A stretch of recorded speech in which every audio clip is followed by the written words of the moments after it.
خدایا ستا دی بندگان د بے وسا افغانان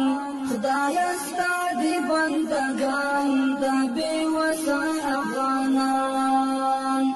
بیلتای بل څوک نشته چې پرې وکړي شفقت